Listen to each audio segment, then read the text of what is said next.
কি হয়েছে? বাবুকে খেতে দিয়েছো? দেখো নিজে না খেয়ে বাচ্চাকে খেতে দিচ্ছে, মানে ওর বাবুটাকে, বিড়াল বাবুটাকে খেতে দিচ্ছে। ওকে খেতে দাও বাবা, বিরক্ত করো না। আহা, তোমরা কারা কারা আছো এভাবে বিড়াল আদর করো? দেখো আমরা বড় মানুষেরা এভাবে পারি না। ওই দেখো চিপড়ে বের করে দিচ্ছে, দেখো নেই। আহারে আহারে আরে রে,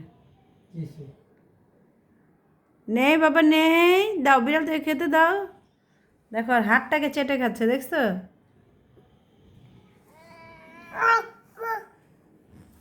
ওর ক্ষুধা পেয়েছে, দাও এই যে এটা খেতে দাও, এই যে এই হাত খেতে দাও, এই যে এই হাত। ও খাচ্ছে, বিড়ালকেও খাওয়াচ্ছে। ও আল্লাহ, দেখছো? একেই বলে ভালোবাসা রে।